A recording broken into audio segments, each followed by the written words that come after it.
हरदेव जोशी राजकीय कन्या महाविद्यालय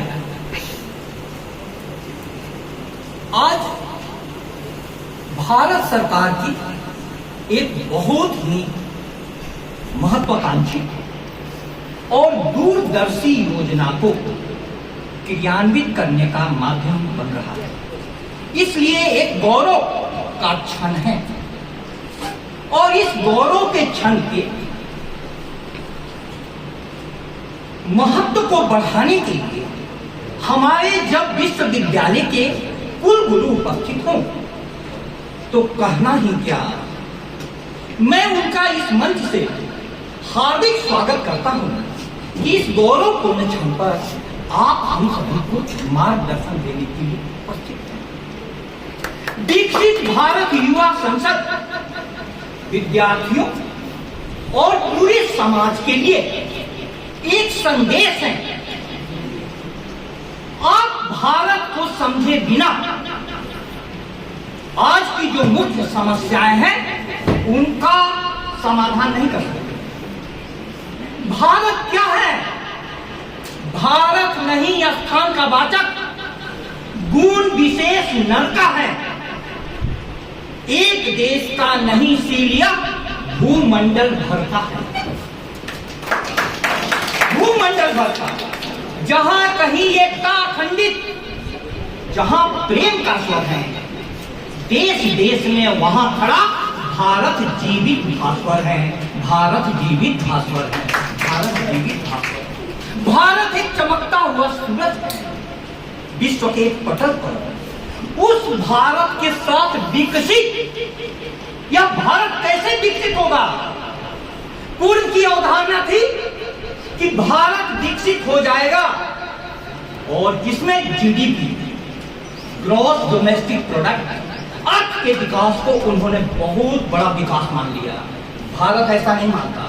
भारत मानता है कि आपका तन, मन और उससे भी महत्वपूर्ण आत्मा जब तक विकसित नहीं होगी, विकसित शब्द अधूरा रहेगा, एकांगी रहेगा। ऐसे महत्वपूर्ण अवसर पर बांसवाड़ा के प्रख्यात शिक्षाविद डॉक्टर महिपाल सिंह राव जी का मैं स्वागत करता हूं। हमें यह फक्र है कि भारत के युवाओं को एक सपना दिया गया है। युवा होने का मतलब क्या है? प्रिय विद्यार्थियों, समझना, हर इम्तिहान से मेरी शख्सियत संवरती है। हर इम्तिहान से मेरी शख्सियत संवरती है। खुदा तुम मेरे लिए इम्तिहान पैदा कर। इम्तिहान मांगना पढ़ाई नहीं। हर इम्तिहान से मेरी शख्सियत संवरती है। खुदा तू मेरे लिए इम्तिहान पैदा कर। हर अहले फिक्र तेरी बुलंदी पे रस करे। तू अपनी सोच में इतनी उड़ान पैदा कर। तू अपनी सोच में इतनी उड़ान पैदा कर। इसको कहते हैं युवा। इसको कहते हैं युवा।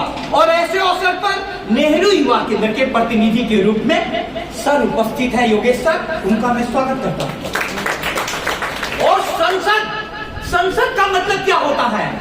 भारत के उपनिषदों का पूरा आविर्भाव संसद से हुआ है। संसद से हुआ है।